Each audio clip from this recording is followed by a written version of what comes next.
ప్రభునందు ప్రియులుగా పుట్టడం వలన లోకానికి కలిగేటువంటి ప్రయోజనాల గురించి ఈరోజు మనం చర్చిద్దాం. మొదటగా మనం యోహాను సువార్త 3:16 చదివాం. అదేంటంటే, మొదటగా దేవుడు ఈ లోకానికి రావటం వల్ల మానవులకు రక్షణ కలిగింది. ఒకవేళ దేవుడే మానవుడిగా ఈ లోకానికి రాకపోతే విపత్తు ఏంటంటే, మానవాళి మొత్తం నాశనకరమైనటువంటి స్థితిలోకి వెళ్ళిపోయింది. ఈ మానవాళ్ళంతా నరకంలోనే కనబడేవాళ్ళు. కాబట్టి యేసుక్రీస్తు మానవుడిగా ఈ లోకంలో రావడం ద్వారా లోకానికి ఎన్నో ప్రయోజనాలు కలిగాయి. లోకం అంటే ప్రజల గురించి చెప్పబడుతుంది వారికి. కాబట్టి ప్రియులరా, ఎన్నో ప్రయోజనాలు ఉన్నాయి. ఈరోజు మనం 13 విషయాల గురించి లైట్గా మనం టచ్ చేసుకుంటూ వెళదాం. యేసుక్రీస్తు మానవుడిగా పుట్టకపోతే లోకం అంతా నశించే స్థితిలో ఉంది. దేవుడి యొక్క వాక్యం మనం చదువుకున్నాం. దేవుడు లోకమును ఎంతో ప్రేమించాడు. దేవుడు ఈ ప్రజలను ప్రేమించాడు. ఎందుకంటే మానవులను తన స్వహస్తాలతో చేసుకున్నాడు కాబట్టి, మనల్ని దేవుడు తన కుమారులుగా అనుకుంటున్నాడు కాబట్టి ఆయన మానవాడిని ప్రేమించాడు. దేవుడు లోకమును ఎంతో ప్రేమించాడు. కాగా ఆయన తన అద్వితీయ కుమారుడు, దేవునికి ఒక కుమారుడుగా వ్యవహరించేటువంటి ఒక ఆయన ఉన్నాడు పరలోకంలో, యేసుక్రీస్తు. మనం దేవుని గురించి తండ్రి, కుమార, పరిశుద్ధాత్మ అనేటువంటి విషయాలు మనం దేవుడి త్రిత్వంగా మనం ఉంటాం. అంటే ఇక్కడ దేవుడు ముగ్గురా ఒక్కడా అనేటువంటి ఒక సందేహం వస్తుంది. దేవుడు ముగ్గురు కాదు, ఒక్కడే. అయితే ఆ దేవుడు ఆయా కార్యాలు చేయటానికి రోల్స్ పాటించాడు. అంటే వాళ్ళ రోల్ పాటించారు. ముగ్గురు వ్యక్తులుగా ఉన్న శక్తిలో, సామర్థ్యంలో, జ్ఞానములో, బలములో ముగ్గురు ఏకత్వం కలిగి ఉన్నటువంటి వాళ్ళే. యేసు ప్రభు ఒక కుమారుడిగా అక్కడ ఉన్నట్టుగా బైబిల్ గ్రంథం చెబుతుంది. 2వ కీర్తనలో ఏముంటుందంటే, కుమారుని ముద్దు పెట్టుకొని లేని ఎడలైనా కోపించును అంటుంది. అంటే దేవునికి ఆల్రెడీ అక్కడ కుమారుడిగా ఒక వ్యక్తి కుమారుడి స్థానంలో ఉన్నాడు. ఈ ముగ్గురు వ్యక్తులు కూడా తండ్రి, కుమార, పరిశుద్ధాత్మ అనేటువంటి ముగ్గురు వ్యక్తులుగా ఉన్న శక్తిలో, సామర్థ్యంలో, పనుల్లో ఒకళ్ళకొకళ్ళు గౌరవించుకుంటూ ఉంటారు. వాళ్ళల్లో వాళ్ళకు వ్యతిరేకత కూడా ఏమీ లేదు. ఒకళ్ళకొకళ్ళు ఘనపరుచుకుంటారు, కానీ విభేదాలు వాళ్ళలో ఏమీ లేవు. ముగ్గురు వ్యక్తులుగా ఉన్నట్టు కనబడతారు. ఒక్కడి దేవుడిగానే ఒకే దేవుడిగా మళ్ళీ అయినా వ్యవహరిస్తారు. దేవుడికి స్తోత్రం. దీన్ని మనం కొన్ని నిమిషాల్లో అర్థం చేసుకోవడం కష్టం. తండ్రి, కుమార, పరిశుద్ధాత్మ. అయితే ఇక్కడ ఏమన్నాయబడింది? కాగా ఆయన తన అద్వితీయ కుమారునిగా పుట్టిన వాని యందు, దేవుని యొక్క ఏకైక కుమారుడిగా ఎంచబడ్డాడు యేసుక్రీస్తు. ఆయన యందు విశ్వాసం ఉంచు ప్రతివాడు నశింపక నిత్య జీవము, యుగయుగాలు బ్రతికే దేశం లోకం ఉంది. అది పరలోకం అని మనం అంటాం. హిందువులు మోక్షం అంటారు, స్వర్గం అంటారు. నిత్య జీవం పొందినట్లు ఆయనను అనుగ్రహించాడు. దేవుడు లోకముని ఎంతో ప్రేమించి తన కుమారుని లోకానికి యేసు ప్రభుగా ఇచ్చాడు. ఆయన వచ్చి ఏం చేశాడు? మనుషుల స్థానంలో నిలబడి పాప పరిహారార్థ బలిగా మన కొరకు మన పాపాలు ఆయన తన మీద వేసుకుని ఆయన మన తరపున మరణించి మనందరికీ రక్షణ కలుగు చేశాడు. దేవుడికి పరలోకంలో ఉన్న దేవుడు ఆత్మస్వరూపైన దేవుడు. ఆయనకి శరీరము లేదు, ఆత్మ అయిన దేవుడు. ఆయన భూలోకానికి మన మధ్యకి రావటానికి యేసుక్రీస్తుని కన్యమరియ గర్భంలో గుండా పుట్టించి మానవ శరీరంతో తీసుకొచ్చి పరిశుద్ధుడు మానవుడిగా పుట్టి ఆ మానవుడుగా పవిత్రుడైనటువంటి ఆ దైవ మానవుడిలో ఉన్నటువంటి ఆ రక్తాన్ని శిలువ మీద చిందించడం ద్వారా లోకానికి పాప పరిహారం అయింది. ఇదంతా ఎప్పుడు జరిగిందంటే 2025 సంవత్సరాల క్రితం దేవాది దేవుడు మానవుడిగా అవతరించాడు. దేవుడికి స్తోత్రం. ఆయన మన కొరకు మానవాళికి ఆయన చేసిన మేలేంటంటే పాప పరిహారార్థ బలి చేశాడు. మన పాపాలకు ప్రాయశ్చిత్తం చేశాడు. ఇంకో మూడో మాటకి చెప్పాలంటే మన పాపాలన్నీ రద్దు చేసేసాడు. దేవుడికి స్తోత్రం. మానవాళి పాపాలన్నీ తీసేశాడు, ఎత్తి పారేశాడు. ఇక మానవులకి పాపం లేకుండా చేశాడండి. దేవుడికి స్తోత్రం. మరి అయినప్పుడు మానవులు నరకానికి ఎందుకు వెళ్తారు? ఇదొక ప్రశ్న వస్తుంది. పాపాలు తీసేసినప్పుడు అందరూ పరిశుద్ధులే అంటాం. మరి మానవులు నరకానికి ఎందుకు వెళ్తారంటే, ఏ దేవుడైతే మానవుడిగా ఇన్కార్నేషన్ అవతారుడై ఈ లోకానికి కన్యమరి గర్భం మనలాగా పుట్టి మన పాపాలు ఆయన నెత్తి మీద వేసుకుని శిలువ మరణం అనుభవించాడో, మన దోషాలు అక్కడ పరిహారం చేశాడో, ఇది ఆ గొప్ప వ్యక్తిని మనం విశ్వసించకపోవటం వల్ల, ఆయన చేసిన రక్షణ కార్యాన్ని నమ్మకపోవటం వల్ల, ఆయన మన దేవుడిగా స్వీకరించకపోవటం వల్ల, అలా స్వీకరించిన వాళ్ళకి వాళ్ళ పాపాలు అలాగే ఉండిపోయి వాళ్ళు పాపులుగా ఎంచబడి నరకానికి వెళ్తారు. ఇక్కడ విశ్వాసము ద్వారా ఆయన దేవుడని, దైవకుమారుడని, మన పాపాలు తన మీద వేసుకుని లోక పాపాలని పరిహారం చేయటకు వచ్చండి ఎవరైతే కృతజ్ఞత వ్యక్తపరుస్తారో వాళ్ళ పాపాలు పరిహరించబడిన స్థితిలో ఉండి వాళ్ళు స్వర్గానికి లేదా మోక్షానికి పరలోకానికి వెళ్తారు.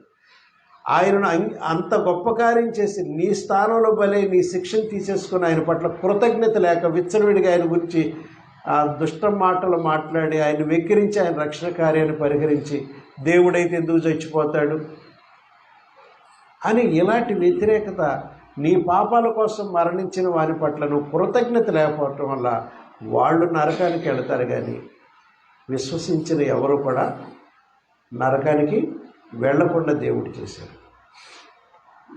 ఈ లోకం ఎలా ఆలోచిస్తుందంటే,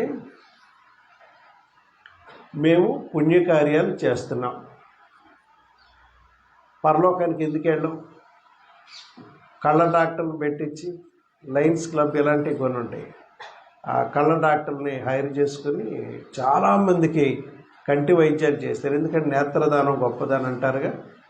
వాళ్ళకి మనం కంటి చూపు రెస్టోర్ చేసి ఆపరేషన్ చేసాం కాబట్టి మనం పుణ్యకార్యమే కాబట్టి మనం కూడా పరలోకం అనే భావన. ఇంకా కొంతమంది ఏం చేస్తారంటే అన్నదాన చేస్తారు. హైదరాబాదులో కొన్ని చోట్ల ఈ అన్నదాన కార్యక్రమాన్ని, మరి ఇక్కడ కూడా ఉన్నాయి మనకు తెలియదు, కానీ రూపాయికే భోజనాన్ని కొన్ని చోట్ల పెడుతున్న సెల్ ఫోన్లో వస్తాను. రూపాయికి అసలు సాంబార్ వస్తుందా? రాదుగా. భోజనాలు పెడతారు వాళ్ళ ట్రస్ట్ల ద్వారా. ఇలాగా అన్నదాన సంతర్పణలు జరుగుతుంది. కొంతమంది వస్త్రాలు ఇస్తుంటారు. ఈ చలికాలంలో దుప్పట్లు ఇస్తుంటారు. మానవ సేవ మాధవ సేవ అనే పేరు మీద చాలామందికి ఉపకారాలు చేస్తారు. కటిక దారిద్ర్యంలో కష్టాల్లో ఉన్న వాళ్ళకి ఆకలి తీరుస్తారు, వస్త్రాలు ఇస్తారు, ఇలాంటి పనులు చేస్తారు. వీటి ద్వారా వాళ్ళు ఆశించేది ఏంటంటే మేము మంచి చేస్తున్నాం కాబట్టి మోక్షానికి వెళ్తాం అనుకుంటారు. ఇలా మంచి చేసేటువంటి పనిలో మానవులు పాపము చేస్తారు. ప్రత్యేకంగా పాపం చేయకపోయినా ఆదాము వంశం నుంచి వచ్చిన వాళ్ళందరూ కూడా పాపులే. ఆ పాపం ఉంటుంది. ఆ పాపం ఉండటం వల్ల ఈ లోకంలో పాపపు ఆశలు మానవుల్లో ఉంటాయి.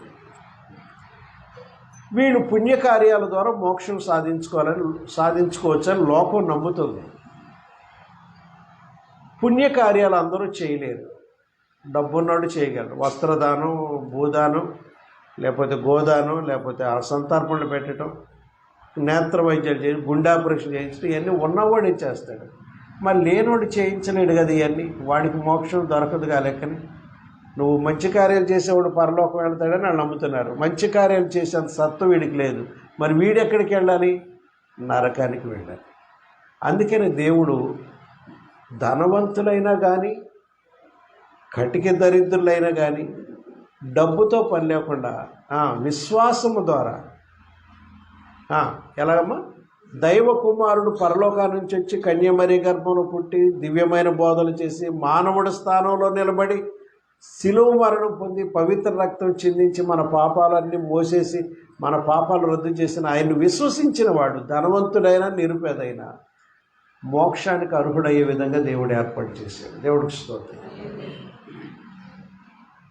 నేను ముందే చెప్పి వీళ్ళందరూ ఏమనుకుంటారు, మేము మంచి పనులు చేసి వెళ్తాము. మంచి పనులు వాళ్ళు చేయాలి, మనము చేయాలి. మంచి పనులు చేయగలిగిన సత్తా ఉన్నాడు అందరూ చేయాలి. తోటి మానవుడు ఇబ్బందులు ఉంటే సహాయం ఆర్థికంగా చేయొచ్చు, హాస్పిటల్లో ఉంటే చేయొచ్చు, కష్టాల్లో ఉంటే ప్రమాదాలు ఉంటే చేయొచ్చు, ఆనాటికి భోజనం లేని భోజనం పెట్టవచ్చు, అన్నీ చేయొచ్చు. మనం ఈ లోకంలో మేలులు చేయాల్సిందే. మనం కూడా మానవులు కాబట్టి తోటి మానవుడు కష్టం ఉండి చేయాలి. కానీ అది పరలోకానికి టికెట్ కాదు. ఉపకారం చేయటం వేరు, వాళ్ళు కూడా మనలా బాగుండాలని చేయటం వేరు, మోక్షానికి టికెట్ వేరు. ఒకవేళ గుండె వైద్యం చేయించిన వాళ్ళు, కళ్ళ వైద్యాలు చేయించిన వాళ్ళు, సంతర్పణలు పెట్టిన వాళ్ళు రైల్వే స్టేషన్కి వెళ్ళి హైదరాబాద్ వెళ్ళాలని టికెట్ లేకుండా బండి ఎక్కేస్తే ఏం చేస్తారు? టికెట్ కలెక్టర్ వచ్చి అడుగుతారు, టికెట్ ఏదో. మేము నేత్ర వైద్యం చేయించామండి, గుండె ఆపరేషన్ చాలా చేయించామండి, అన్నదానాలు చేస్తున్నామండి అంటే ఏమంటారు? ముందు దిగండి, తర్వాత మాట్లాడదాం అంటాడు. అంతేనా? అదేనండి, టికెట్ కూడా తీసుకోవాలని అంటారా, లేకపోతే పర్లేదు ఎక్కేయండి అంటారా? తీసుకోవాలిగా. కాబట్టి మానవులందరూ కూడా పుణ్యకార్యాలు, మంచి కార్యాలు మన సమాజంలో సామాజిక కార్యక్రమాలు చేయటం మంచిదే.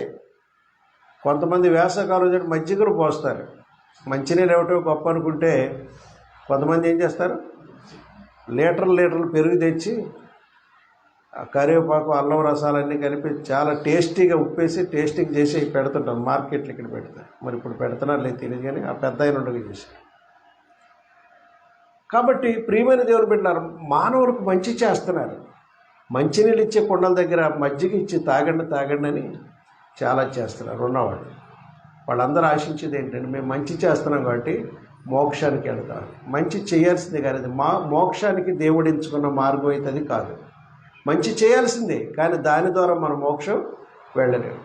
వెళ్ళాలంటే ఏం చేయాలి? నీ కొరకు ప్రాణం పెట్టినటువంటి దైవ కుమారుడిని యేసునందును విశ్వాసం ఉంచాలి, కృతజ్ఞత తెలియజేయాలి. దేవా, పరలోకం నుండి నీవు భూలోకంలోనికి మాలాంటి మానవుడిగా పుట్టావు, మా పాపాలన్నీ నీ మీద వేసుకుని, మా సర్వలోక మానవుల పాపాలను నీ మీద వేసుకుని మా పాపాలన్నీ ఒక రోజున రద్దు చేసావు, నిన్ను దేవుడిగా విశ్వసిస్తున్నావు అని ఆయన్ని దేవుడిగా మన హృదయంలోకి ఆహ్వానించి అంగీకరించి ఆయన పట్ల విశ్వాసం ఉంచి ఆయన చెప్పిన మాటల ప్రకారం జీవిస్తే వాళ్లకు పరలోకం ఉందని దేవుడు చెబుతున్నాడు. దేవుడికి స్తోత్రం. కాబట్టి యేసుక్రీస్తు మానవుడిగా పుట్టడం వల్ల లోకానికి కలిగే మొదటి ప్రయోజనం ఏంటంటే మానవులకు రక్షణ కలిగింది. తర్వాత 1 యోహాను పత్రిక 4:9 ఏమని చెప్తున్నారు? రెండో మేలు ఏంటంటే దేవుని ప్రేమ ప్రత్యక్షమైంది అని. దేవుని ప్రేమ, మానవుల పట్ల దేవుని ప్రేమ ఈ లోకంలో ప్రత్యక్షం. 1 యోహాను పత్రిక 4:9 మనము ఆయన ద్వారా, అంటే ఆయన దేవుని ద్వారా జీవించినట్లు దేవుడు తన ఏకైక లేదా అద్వితీయ కుమారుని లోకములోనికి పంపెను. దేవుడు తన అద్వితీయ కుమారుడిని యేసును లోకంలోకి పంపిన. దీని వలన దేవుడు మన పట్ల ఉంచిన ప్రేమ ప్రత్యక్షమైంది. ఏమండి, ఇంటి ప్రక్కన ఒకళ్ళు ఉన్నారు, నువ్వు ఉన్నావు. హలో, బాగున్నారా సిస్టర్ గారు, ఆంటీ బాగున్నారా, ఎవరిని బాగున్నారని పలకరింపులు మామూలే. కానీ నీ ఇంటి ప్రక్కన కష్టాలు పడుతుంటే నువ్వు చూసి కూడా హలో బాగున్నారంటూ అంటంలో ఏమీ లేదు. వాళ్ళకి నువ్వు ఏదన్నా సహాయం చేసి, వాళ్ళకి ఏదో రైస్ లేదు వండుకోవడానికి, కూర లేదు, ఏదో ఇబ్బంది పడుతున్నారని తెలిసి నువ్వు వాళ్ళకి సహాయం చేయగలిగితే అది ప్రేమ. అది ఏమండి, అలాంటి ప్రేమ చూపకుండా ఊరికినే హలో హలో అనుకుంటే అది ప్రేమేనా? అదిగా క్రియారూపంలో ఉండాలి. దేవుడు అదే చేశాడు. తన అద్వితీయ కుమారుడిని యేసుని లోకం పంపడం ద్వారా దేవుడి ప్రేమ ప్రత్యక్షమైంది. దేవుడికి స్తోత్రం. దేవుడు మన ఎడల ప్రేమ కలిగి ఉన్నాడు అనేటువంటి సంగతి తెలుసు. హల్లెలూయా. మూడవది 1 తిమోతి పత్రిక 2:5 దేవుడు మనిషి ఇద్దరి మధ్య ఒక వంతెన ఏర్పడింది. దేవుడు ఒక్కడే, దేవునికి నరులకును మధ్యవర్తియు ఒక్కడే, ఆయన క్రీస్తు యేసు అన్నాడు. ఇక్కడ మధ్యవర్తిత్వం గురించి నేను చెప్పకముందు ఒక విషయం చెప్పాలి. దేవుడికి మానవుడికి మధ్య ఒక అగాధం ఏర్పడింది. ఎప్పుడు? ఆదిలో ఆదాము దేవుడికి వ్యతిరేకమైన పాపం చేయటం వల్ల దేవుడుగా అవతలకి వెళ్ళిపోయాడు, మానవుడికి ఉండిపోయాడు, దారి లేదు. ఇక ఆయన రావటం మానేశాడు మానవుల దగ్గర. రోజు వచ్చే దేవుడికి రావటం మానేశాడు దేవుడు. మానవులకు ఈ దేవుడికి మధ్య ఈ రిలేషన్షిప్ బ్రేక్ అయిపోయింది. ఒక అగాధం దూరం అయిపోయింది, దారి లేని స్థితికి. దేవుడిని మనం దేవుడి దగ్గరికి వెళ్ళాం. ఆయన రావచ్చు కానీ మనం వెళ్ళలేము. ఆయన రాడు, మానవులు పాపులయ్యారు కాబట్టి ఆయన రాలేకపోయాడు. మానవుడు ఆయన దగ్గరికి వెళ్ళలేని ఒక పెద్ద అగాధం ఏర్పడిపోయింది. అయితే మానవుడు దాన్ని రెస్టోర్ తనంతట తాను చేసుకోలేడు. మళ్ళీ దేవుడి దగ్గరికి ఆయనంతటా ఆయన వెళ్ళాలంటే వెళ్ళలేడు. కాబట్టి దేవుడు ప్రేమించి తన కుమారుడైన యేసుక్రీస్తుని లోకాన్ని పంపించడం ద్వారా ఆ మధ్యవర్తిత్వం చేశాడు. ఈ గ్యాప్ను పూర్తి చేశాడు ఒక వంతెనలాగా. ఇప్పుడు చదవండి. దేవుడు ఒక్కడే, దేవునికి నరులకును మధ్యవర్తియు ఒక్కడే, ఆయన క్రీస్తు యేసు అన్నాడు. దేవుడు ఒక్కడే, దేవుని వాక్యం దేవుడు ఒక్కడే, దేవుడికి నరులకు మధ్యవర్తిత్వం చేసినటువంటి వాడు కూడా ఒక్కడే. ఆయన ఎవరు? క్రీస్తు యేసు అనే నరుడుగా ఈ లోకానికి వచ్చినవాడు. దేవుడికి స్తోత్రం. కాబట్టి మనం చాలామంది దేవుడు ఒక్కడని చెప్తారు, చాలా దేవుడిని పెట్టుకుంటారు. చాలామంది గొప్ప గొప్ప పూజారులు లాంటి వాళ్ళు, చిన్నజీఆర్ స్వామి లాంటి వాళ్ళు చెప్తుంటారు దేవుడు ఒక్కడని. ఆయన కూడా చెప్తుంటాడు. దేవుడికి స్తోత్రం. ముస్లిమ్స్ కూడా దేవుడు ఒక్కడు అంటారు, క్రైస్తవులు కూడా దేవుడు ఒక్కడు అంటారు. ఆ ఒక్కడెవరో తెలుసుకోవాలి. ఆ ఒక్కడెవరో తెలుసుకోవాలంటే అసలు ఆ దేవుడు మనకు చేసింది ఏంటి దాని అర్థం కావాలి. ఇప్పుడు నేను చెప్పే వాక్యంలో దేవుడు మానవుడిగా పుట్టడం వల్ల మనకి ఏం చేశాడు అనేది ఇప్పుడు నేను చెప్తున్నాను. దేవుడికి స్తోత్రం. మూడోది ఏంటంటే దేవుడికి మనిషికి మధ్య ఒక రిలేషన్షిప్ని దేవుడు రెస్టోర్ చేశాడు, తిరిగి పునరుద్ధరించాడు. మరలా తిరిగి ఆయన తండ్రి అని పిలిచేటువంటి ఆధిక్యత మనకు కలిగింది. ఆ దేవుడు మనం మరలా ఏకమైపోవటానికి దారి ఏర్పడింది. లేకపోతే ఇంతకుముందు ఆ దారి లేదు, అగాధం ఏర్పడింది. కాబట్టి దేవుడు ఒక్కడే, దేవునికి నరుడుకును మధ్యవర్తి ఒక్కడే. ఆ దేవుడు ఎవరంటే క్రీస్తు యేసు అను నరుడు. అనంటే ఈ మాట అందరూ చెప్పండి. దేవుడు ఒక్కడే, దేవునికి నరులకును మధ్యవర్తి ఒక్కడే, ఆయన క్రీస్తు యేసును నరుడుగా వచ్చాడు. ఆయన క్రీస్తు యేసే మనకు దేవుడు. దేవుడికి స్తోత్రం. మనం క్రీస్తు యేసునే దేవుడు అన్నందువల్ల తండ్రి ఏం బాధపడ్డాం. ఎందుకంటే ఈయన ఒకడే, ఈయన పరిశుద్ధాత్ముడు ఒకడే. ముగ్గురు ఒకళ్ళకొకళ్ళు గనపరుచుకుంటారు. ఆ రిలేషన్ గురించి తర్వాత చెప్తాను నేను. ముగ్గురు ఒక్కడిగానే ఉంటారు. దేవుడికి స్తోత్రం కలుగును. తర్వాత మత్తయి సువార్త 1:21 మన పాపానికి విమోచనం క్షమాపణ కలిగింది. మన పాపానికి విమోచన కలిగింది, క్షమాపణ కూడా మనం పొందాం. మత్తయి సువార్త 1:21 మేరీ గురించి చెప్తున్నారు. ఆమె యొక్క కుమారుని కనును తన ప్రజలను వారి పాపముల నుండి ఆయన్నే రక్షించును గనుక ఆయనకు. బైబిల్లో యేసు ప్రభు నేనే వెలుగును, నేనే సత్యమును, ఇలాంటి నేనే అనే మాటలు చాలా ఉన్నాయి. ఒక ఆయన అన్నట, మీ యేసు ప్రభుకి ఎంత గర్వం అండి, అహంకారం అండి, అన్నిటికీ నేనే అంటాడు అన్నంట. ఆ ఊరు మునసబుతాడు. అప్పుడు మునసబుతానాలండి, ఇప్పుడు ఎంఆర్ మీద అంటున్నారు. మీ దేవుడికి ఎంత గర్వం అండి అన్నారండి. సరే, ఆ పాస్టర్లు కూడా తెలియగలడు. ఈయనంట, ఈ ఊరికి మునసభ ఎవరండి అన్నాడు. నేనే అన్నాడ టక్కన. మీకు ఎంత అహంకారం అండి, గర్వం అన్నాడు. అదేంటయా, నేనేగా ఈ ఊరికి. మరి మీరు ఈ ఊరికి మునసభ నేనని చెప్పుకున్నప్పుడు రక్షకుడు నేనని ఆయన చెప్పుకోవడంలో తప్పే ఉంది అన్నాడు. దేవుడికి స్తోత్రం. కాబట్టి ప్రియమైనటువంటి దేవుని బిడ్డలారా, కాబట్టి దేవుడు ఇక్కడ చెప్పింది ఏంటమ్మా, ఆయన ఆమె యొక్క కుమారుని కను. మేరీ ఈ లోకానికి కన్న కుమారుడు, పాపము లేకుండా కన్యకగా ఉండి కంది. ఆమె యొక్క కుమారుని కను తన ప్రజలను. ఇప్పుడు మానవులంటే ఎవరో కాదు, ఆయన ప్రజలమే. ఆయన చేస్తేనే పుట్టాం. ఆదాము హవ్వలను తన స్వరూపంలో, తన ఇమేజ్లో చేసుకున్నాడు. తన స్వరూపంలో తన పోలిక చొప్పున చేశాడు ఆయన. దేవుడికి స్తోత్రం. కాబట్టి మనం ఆయన మనుషులం.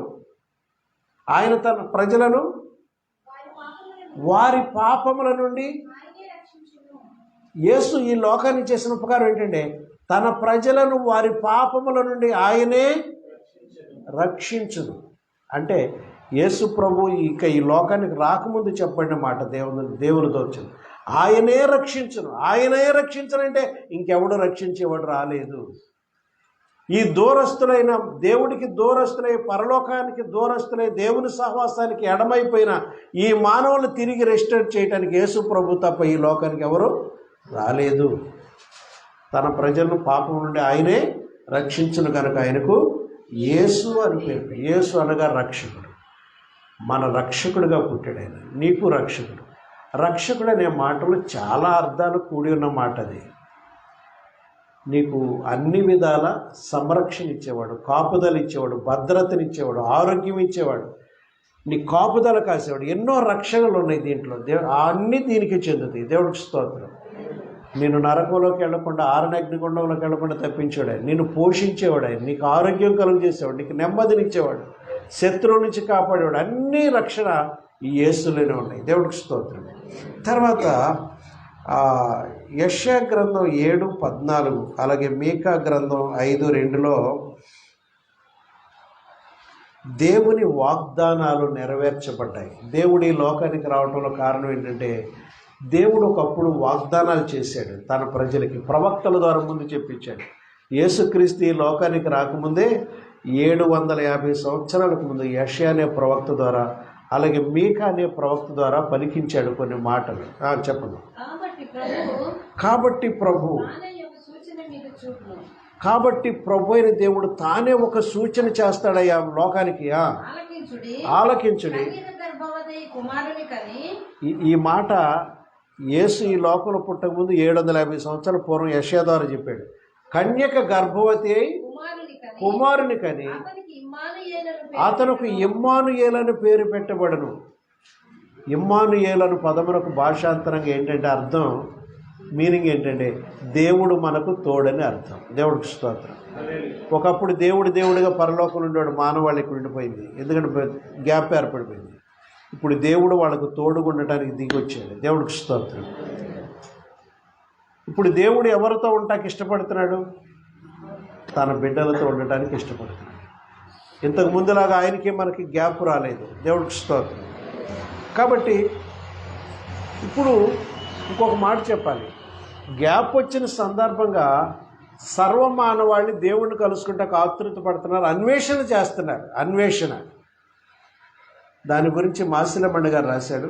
మతములు వెదకిన నిన్నే గదా, వ్రతములు కోరిన నిన్నే గదా, మతములు వెదకిన నిన్నే గదా, వ్రతములు కోరిన విఫలులు చేసిన విజ్ఞాపనలకు, విఫలులు చేసిన విజ్ఞాపనలకు సఫలత నీవే గదా, సిల్వధరా పాపహరా శాంతికర హే ప్రభు యేసు. మతాలు వెదికే ఇప్పుడు మతాల వాళ్ళందరూ, వివిధ మతాల వాళ్ళందరూ అన్వేషిస్తున్నారు. దేవుడు ఫలానా చోట ఉన్నట్టు పరిగెత్తుకెళ్ళిపోతున్నారు, ఫలానా చోట ఉన్నాడంటే పరిగెత్తుకెళ్ళిపోతున్నారు. మరి దేవుడు దొరికితే అక్కడ ఆగిపోవచ్చు కదా, ఆగట్లేడు. మరో కొత్త చోట ఎవడో ఉన్నాడంటే అక్కడ పరిగెత్తున్నారు. వీళ్ళు ఇంకా అన్వేషణలోనే ఉన్నారు. మనం వాళ్ళు తప్పు పట్టట్లేదు కానీ అన్వేషిస్తున్నారు. యేసుక్రీస్తు దగ్గరికి రాలేకపోవటానికి ఏంటంటే కొన్ని అవాంతరాలు వాళ్ళకి. ఈయన తక్కువ కులవాళ్ళు దేవుడు అని అనుకుంటున్నారు. తక్కువ కులాలకు ఒక దేవుడు, ఎక్కువ కులాలకు, వీళ్ళకి అజ్ఞానం చూసారా? మనుషుల యొక్క సాతాన్ని కలిగించే అజ్ఞానం. తక్కువ కులాలకు ఒక దేవుడు, ఎక్కువ కులాలకు ఒక దేవుడు ఉంటాడు. ప్రపంచానికి అంతటికీ ఒకే దేవుడు. దేవుడు ఇస్తారు. వాళ్ళు ఆఫ్రికాలో నల్లలోళ్ళు అయినా, ఇరాన్ దుబాయ్లో వాళ్ళు తెల్లగా ఉన్నా అందరికీ ఒకే దేవుడు. వీళ్ళ అజ్ఞానం వాళ్ళు అనిపిస్తుంది అంతే. దేవుడు అందరికీ ఒకటే దేవుడు. దేవుడికి స్తోత్రం కలుగుతుంది. కాబట్టి ఇక్కడ దేవుని వాగ్దానాలు నెరవేర్చబడ్డాయి. కన్యక గర్భవతి కుమారుని కరును, ఆయనకు ఇమ్మానుయేలనే.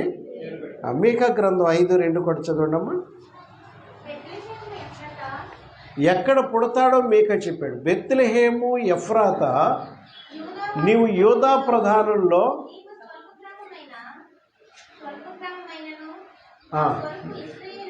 నా కొరకు ఇశ్రాయేలును ఏలబోవాడు ఎక్కడి నుండి వస్తాడని చెప్పింది. బెత్లెహేము ఎఫ్రాతా అనే గ్రామాల్లో పుడతాడని రాయండి. దేవుడికి స్తోత్రం. బెత్లెహేములో పుడతాడని ఊరి పేరు కూడా చెప్పాడు మీకా. దేవుడికి స్తోత్రం. ఇదంతా ప్రవచన సారం. యేసుప్రభు పుట్టేటువంటి ఆషామాషిగా పుట్టేలా ప్రవచనాలు ముందుగా ఆయన గురించి దేవుడు తన ప్రవక్తల ద్వారా చెప్పించిన ప్రకారం కన్యకకు పుడతాడని యెషయా చెప్పాడు. అక్కడ పుట్టాడు. మీకేం చెప్పాడు? ఏ గ్రామంలో పుడతాడో చెప్పాడు. దేవుడికి స్తోత్రం.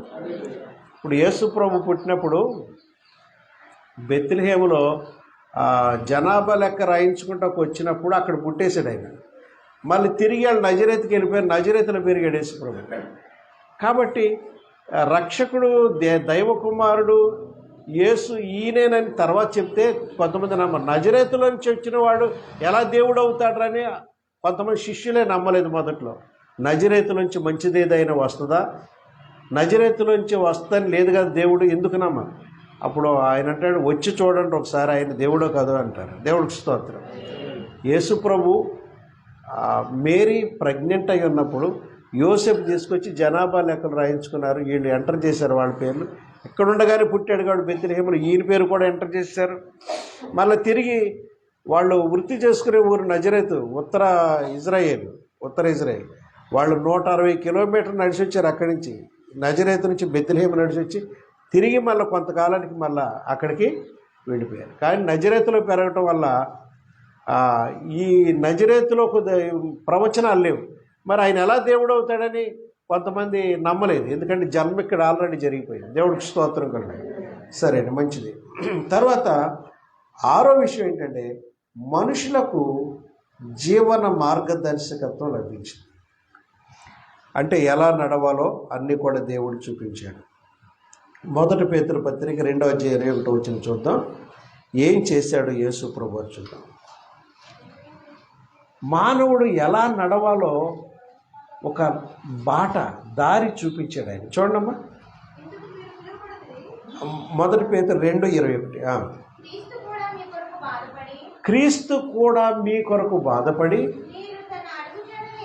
మీరు యేసు ప్రభు అడుగుజాడల యందు నడుచుకున్నట్లు మీకు మాదిరి ఉంచిపోయాను.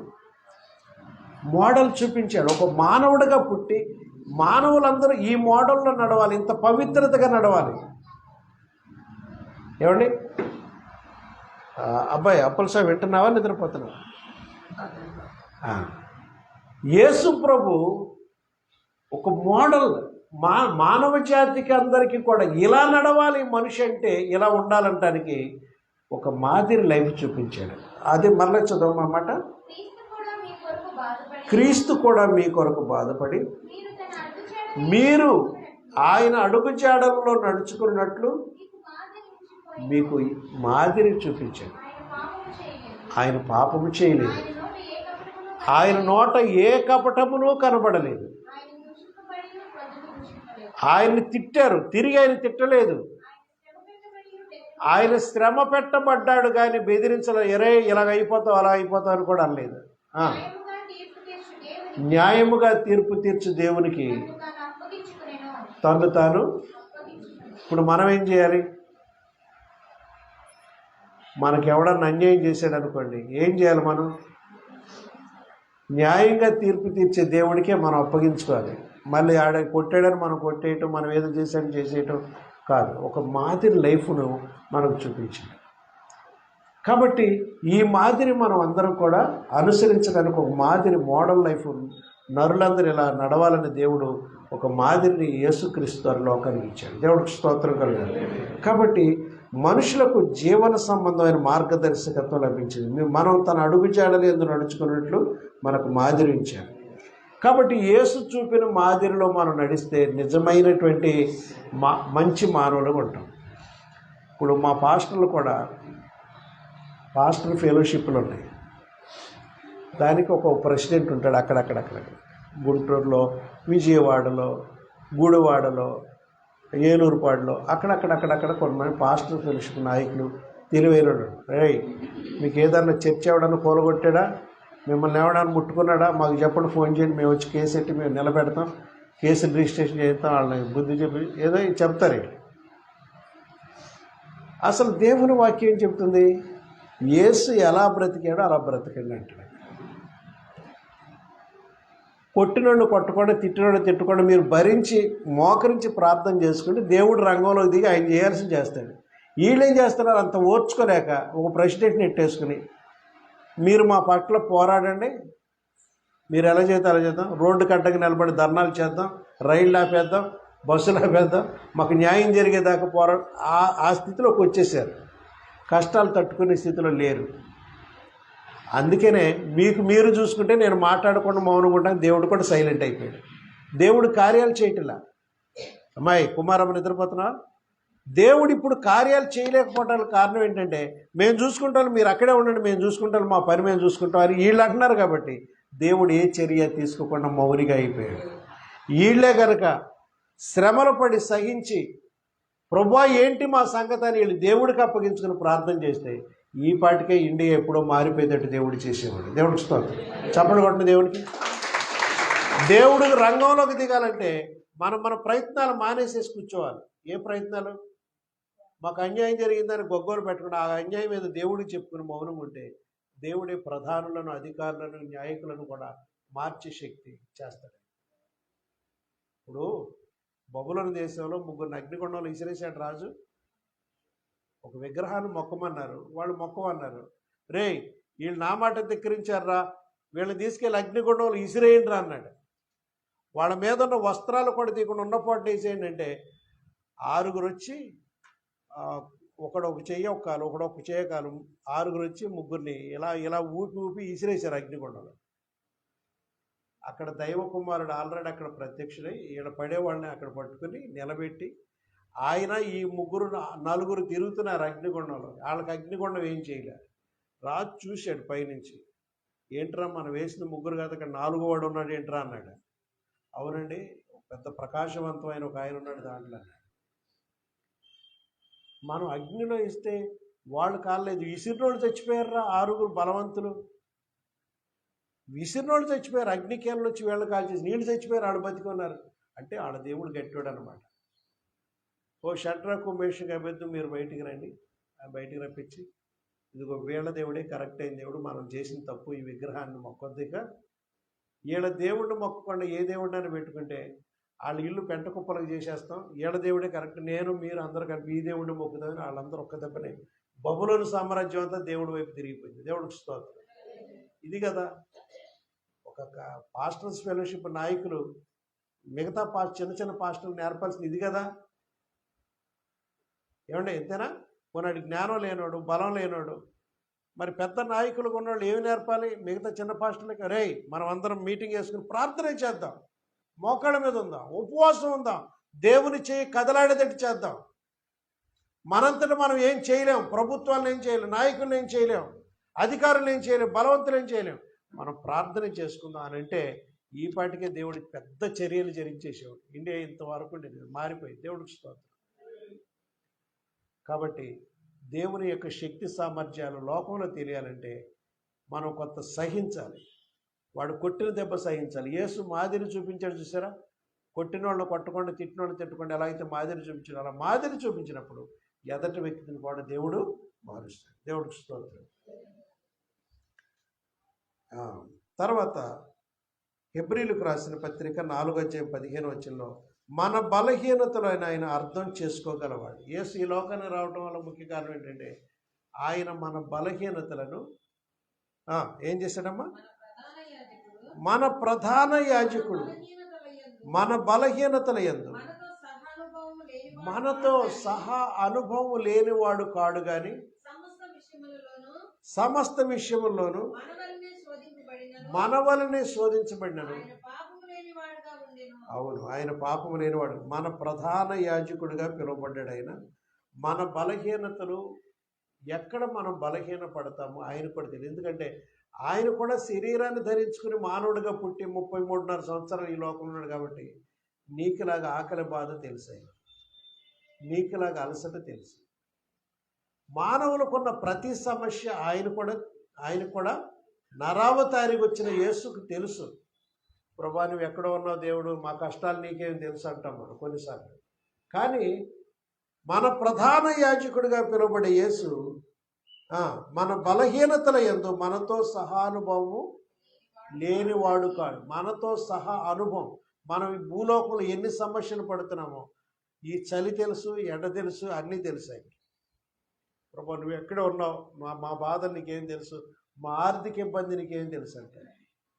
చూడండి, ఒక రోజున పన్నులు కట్టించుకునే వాళ్ళు వచ్చారు. ఏమయ్యా తల పన్ను కట్టాలి, మీ బోధకుడు, మీరు ఇద్దరు పేతురు ఈయనే ఉన్నారు ఆ టైంలో, మీ బోధకుడు నీవు మీ పన్ను కట్టరా అని అడిగారు. బాబు ఇప్పుడు లేవులేండి కడతావులేండి అన్నాడు పేతురు లోనికి వచ్చాడు. యేసు ప్రభు గృహంలో ఉన్నాడు. ఏమయ్యా మనం కుమారులం కదా, పన్ను కట్టక్కర్లేదు వాస్తవానికి, అంటే మనం యూదులు కట్టక్కర్లేదు, అయినను వారికి అభ్యంతరం కలగకుండేటట్టు మనం పన్ను కడదాం అన్నాడు. నిజంగా వీళ్ళ దగ్గర లేవు డబ్బులు. అప్పుడు యేసుప్రభు నువ్వు గాలం పట్టుకుని సముద్రానికి వెళ్ళి గాల వేయి, మొదట వచ్చే చేపను బయటికి తీయి, ఆ చేప నోట్లో షెకెల్ ఉంటుంది, నీకు ఒక అరషెకెలు నాకు ఒక అరషెకెలు, ఇద్దరికి పన్ను కట్టేసేసి రమ్మన్నాడు. దేవుడికి స్తోత్రం. సముద్రంలో చేప నోట్లో షెకెల్ నాణ్యం అది మింగిందని ఇది తెలుసు, దాని నోట్లో ఇది ఉందని. మన దేవుడు నీవు తెలుసు, నీ కడుపులో ఉన్న బాధ తెలుసు, నువ్వు అనుభవించే మానసిక ఇబ్బందులు తెలుసు, నీ అప్పుల గురించి తెలుసు, నీ కడుపులో ఉన్న అనారోగ్యం గురించి తెలుసు, నీకున్న ఏ సమస్య అయితే ఉందో ఆ సమస్య అంతా ఆయనకి అర్థమే తెలుసు. He knows everything. నువ్వేమనుకుంటున్నావు అంటే నా బాధ ఆయనకేం తెలుసు అనుకుంటున్నావు. నువ్వు అనుభవించే ఒత్తిడులు ఆయనకి తెలుసు, నీ ప్రాబ్లమ్స్ తెలుసు, అది ఫినాన్షియల్గా నువ్వు పడే బాధ తెలుసు, మానసికంగా నువ్వు అనుభవించే ఆ సంక్షోభం కూడా దేవునికి ఏ విషయంలో. రక్తస్రావ రోగం కలిగిన ఒక స్త్రీ ఉంది. 12 సంవత్సరాల మట్లు బట్టలేడుపు చెబుతూ బాధపడుతుంది. ఉన్న ఆస్తులన్నీ కరగదీసేశారు, పొలాలు ఇళ్ళు అన్నీ అమ్మేసుకున్నారు. ఏ వైద్యులు చేసే స్వస్థతను అందలేదు కానీ ఉన్నాయని పోగొట్టేసుకున్నారు. చివరిగా ఆ వీధిలో వెళుతున్నాడు వేసుకున్నాడు. లేగలేదు కానీ లేచింది, నడుము కట్టుకుంది. నేను ఆయనకి ఎదురుపడి నా బాధ ఏంటో స్త్రీ సంబంధం బాధ చెప్పుకోలేను, కానీ వెనకాల వెళ్ళి ఆయన వస్త్రపు చెంగు ముట్టుకుందాం అనుకుందాం. అలాగే ఆ జనంలో దూరిపోయి మెల్లిమెల్లిగా ఆయన వస్త్రపు చెంగు అలా తాకింది. వెంటనే ఆవిడ రక్తధార కట్టి ఆ బాగైపోయింది. దేవుడికి స్తోత్రం. నువ్వు యేసును సమీపిస్తే నీలోనికి ఆయన జీవం ప్రభావం వస్తుంది. ఆయన సన్నిధిలో, ఆయన సహవాసంలో నీకు ఆయన దర్శనం దొరుకుద్ది, ఆయన ఆ స్పర్శ దొరుకుద్ది. ఆయన నిన్ను ముడతాడు, లేదా నువ్వు ముట్టుకున్నా నీకు క్షేమే, ఆయన నీకు దొరికినా నీకు క్షేమే. దేవుడికి స్తోత్రం. నీ యొక్క సంక్షోభాలు, నీ సమస్యలన్నిటికీ పరిష్కారం ఇక్కడ దొరుకుతుంది. యెషయా ఒక దర్శనం చూశాడు 6వ అధ్యాయంలో. దేవుడట దేవాలయంలో పెద్ద సింహాసనం మీద కూర్చున్నాడట, ఆయన వస్త్రపు చెంగులు ఆలయం అంతా నిండుకొని అన్నాడు. ఇప్పుడు దేవుడు అదే పనిగా ఇక్కడ సింహాసనాసీనుడై ఉన్నాడు అనుకోండి, ఆయన వస్త్రపు చెంగు ఆలయం అంతా కమ్మి ఉందనుకోండి, నువ్వు ఆయన వస్త్రం నీకు ఎక్కడో అక్కడ నువ్వు ముట్టుకున్నట్టే. దేవుడికి స్తోత్రం. నువ్వు బాగుపడతావు. నీకు ఏ సమస్య ఉన్నా దేవుడు ఇక్కడ తొలగిస్తాడు. దేవుడికి స్తోత్రం. మనం అనుభవించే ప్రతి శ్రమ ఆయనకు తెలుసు, ఎందుకంటే ఆయన కూడా మానవుడిగా వచ్చాడు. మన ప్రధాన యాజకుడు మన బలహీనతను యందు మనతో సహానుభవం లేనివాడు కాడు, సమస్త విషయములో ఆయన మన వల్లనే శోధించుకుంటాడు. తర్వాత 1 యోహాను పత్రిక 3వ అధ్యాయం 8వ వచనం చదివి మనం చెప్పడానికి ఉన్నాయని తర్వాత చెప్తాం. 1 యోహాను పత్రిక 3వ అధ్యాయం 8వ వచనం. అపవాది అంటే సాతాను మొదటి నుండి పాపము చేస్తున్నాడు. ఈ లోపల ఇంకా పాపాల్లో కొనసాగేవాడు ఎవరి సంబంధి? దేవుడి సంబంధి కదా, అపవాది సంబంధి. అపవాది యొక్క క్రియలను లయపరచుటకే దైవ కుమారుడు ఈ లోకానికి ప్రతినిధి. దైవ కుమారుడు 2020 సంవత్సరాల కిందట ఈ లోకానికి వచ్చిన మొదటి కారణం ఏంటంటే, ఇంకో కారణం ఏంటంటే, ఏ అపవాది దయ్యము సైతాను నీ చేత పాపం చేయిస్తుందో అలా ఈ పాపము లేని పరిశుద్ధ జీవితం నీవు జీవించేటందుకు అపవాది చేసే తంత్రాలు కుట్రలు నీ మీద పనిచేయకుండా అపవాది క్రియలను లయపరిచేసి నిన్ను పరిశుద్ధునిగా చేయడానికి ఆయన వచ్చాడు. దేవుడికి స్తోత్రం. కొంతమంది త్రాగుడులు అలా కొనసాగుతారు, మానలేరు. వ్యభిచారులు అలా కొనసాగుతుంటారు, దొంగతనాలు అలా కొనసాగుతుంటారు, బూతులు అలా కొనసాగుతుంటారు, చేసే దుర్మార్గ పనులు అలా కొనసాగుతుంటారు. ఈ దేవుడి దగ్గరికి వస్తే ఏం జరుగుతుంది? అపవాది క్రియల నుంచి నువ్వు విడిపించబడతావు. జేబులు కొట్టేవాడు. నేను ఏలూరు నుంచి వస్తుంటే మంచి ఎండలో వస్తున్నా అమ్మగారు, నేను కొబ్బరి బొండం తాగుదామండి అవును అమ్మగారు. బండి యువతలు ఆఫ్ చేసి అటేపు నడిచింది. నడిచే నా జనం ఆ ఎండ కదా చాలా ఉన్నారు, గ్రూపు నాకేవ్వండి అంట. నేను అక్కడికి వెళ్ళేదాడికి ఒక 10 ఏళ్ల కుర్రోడు నా జేబులో సెల్ ఫోన్ లాగేసి, ఆ కుర్రోడికి పర్సలు కొట్టడానికి సెల్ ఫోన్లు దొంగిలించడానికి ఆడు పెట్టుకున్నాడు. ఎవడో కొబ్బరి బొండాలు ఒకటే బిజినెస్ కదా ఆడికి, సెల్ ఫోన్లు దొంగిలించడానికి మెల్లిగా జేబులో చేయట్టి పర్సలు లాగేసే ఉద్యోగం ఆడికి. అలాంటి కుర్రోడు ఒకటి పెట్టుకున్నాడు. అమ్మగారు ఇటేపున ఉంది, నా జేబులోంచి తీసినట్టు చూడలేదు కానీ సెల్ ఫోన్ ఎత్తుకుపోతున్నాడండి, సెల్ ఫోన్ అని అంటుంది ఈ అమ్మాయి. ఒక పేపర్కి అడ్డం పెట్టుకుని సెల్ ఫోన్ అంటే రోడ్డు అవతల నుంచి ఈ అమ్మగారు ఎప్పుకి వచ్చేస్తాను. అమ్మగారు అడ్డంకి వెళ్ళిపోయారు, మెల్లికి వెళ్ళిపోయాడు పట్టేసుకుని సెల్ ఫోన్ ఎవరిదారు ఒకసారి ఆఫ్ చేయొచ్చు కదా. ఈవిడికి అది చేస్తున్నాడు. ఇక్కడి నుంచి అంటుంది సెల్ ఫోన్ ఎత్తుకుపోతున్నాడు కుర్రోడు అంటుంది. ఇవాళ సెల్ ఫోన్ లేనాడు ఎవడో, పసిపిల్లోడు కూడా సెల్ ఫోన్ ఇస్తేనే కొంచెం మౌనంగా ఉంటున్నాడు, లేకపోతే పెద్ద ఏడి. ఏమంటే చిన్నపిల్లోడు గోల ఇంట్లో లేకుండా సెల్ ఫోన్ ఒకటి పెట్టి ఆడి ముందు పడైతే ఆడికి మాట్లాడుకొని కాముకుంటున్నాడు కదా. చిన్నపిల్లోడు కాడి నుంచి ముసలోడు దాకా సెల్ ఫోన్ కావాలి, దాన్ని పెట్టుకుని బతున్నారు. సరే సెల్ ఫోన్ అంటుంది కానీ నేను మందాన్ని కొన్ని అడ్డు వెళ్ళి ఎవడదరా ఇదని అంటే మేము ఈ లోపల మన జేబులు ఎత్తుకున్నాడు. ఈవిడ అలాగే కూర్చోండి, ఆడు మెల్లిమెల్లిగా వచ్చినాడు లఘు ఇచ్చుకుని ఎత్తుకుపోయాడు సెల్ ఫోన్.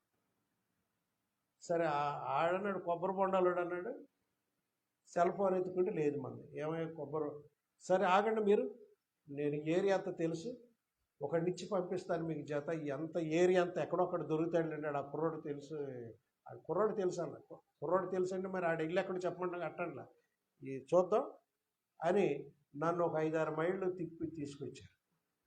ఆడికి తెలుసు ఆడెక్కుంటాడు కానీ ఇవ్వను.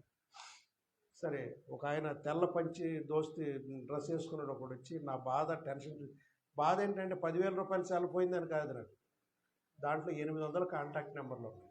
అవన్నీ ఒక దెబ్బలో పోయి ఉసూరుమంటాను. అప్పుడే కొద్ది నెల, ఒక 6 నెలల క్రితం కొన్నాను. అప్పుడు ఒక పెద్ద ఆయన నా యొక్క ఆందోళన చూశాడు. నేను నడి రోడ్డు మీద నిలబడి, దేవా అది దొరికించినందుకు నీకు వందనాలు, పోయినందుకు కూడా నీకేమన్నా రెండూ చెప్పాను నేను.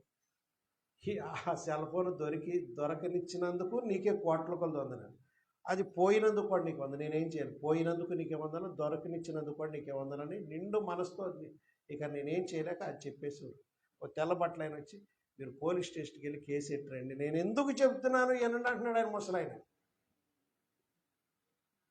సరే 1 టౌన్ ఏదో ఉంది అక్కడికి వెళ్ళాను. ఏమండి తీసుకున్నారండి, దానికి ఒక బాక్స్ ఇస్తారు కదా, దాని మీద ఒక నెంబర్ ఉంటుందండి, అది పట్టుకొస్తే చూడగలవండి. సరే ఈ లోపల అమ్మగారు ఇక్కడే ఉంచేసి వెళ్ళాను నేను. అమ్మగారిని అడుగుతున్నాడు కొబ్బరి బండాలను, మీ దగ్గర ఫోన్ బాక్స్ ఉందండి అన్నాడు. ఏమయ్యా ప్రయాణాల్లో తెచ్చుకుంటామా, ఇంటికాడ ఉందయ్యా అంది. ఇవి ప్రయాణాల్లో ఫోన్ బాక్స్ తెచ్చుకోండి, ఇంటికాడ ఉందిలేయా అంది. సరే మేము వచ్చేసాం. ఆ ఫోన్ బాక్స్ ఇచ్చుకొని అమ్మగారిని ఇక్కడికి మా పెద్దోడు నేను వెళ్ళి ఆ కొబ్బరి బండాలోడి దగ్గర అయ్యాను. ఇదిగో ఫోన్ బాక్స్ వెళ్తున్నావు అన్న. ఎందుకంటే తెచ్చేసానుగా, ఆడు దొరికాడు 2 వేసి పట్టుకొచ్చేసానని ఆ ఫోన్ ఇచ్చేసాను. దేవుడు స్తోత్రం. దేవునికి స్తోత్రం. హల్లెలూయా. కాబట్టి మరి అపవాది క్రియలను లయపరచడానికి దైవ కుమారుని ఈ లోకానికి చాలా పనులున్నాయి. సైతాన్ గడి చేయించుకున్నాడు. మనల్ని దేవుడు అపవాది క్రియల నుంచి కాపాడే దేవుడు. కళ్ళు మూసుకొని ప్రార్థన చేద్దాం. చిన్న ప్రార్థన. యేసుక్రీస్తు మానవుడిగా పుట్టడం వల్ల లోకానికి కలిగిన ప్రయోజనాలు చాలా ఉన్నాయి.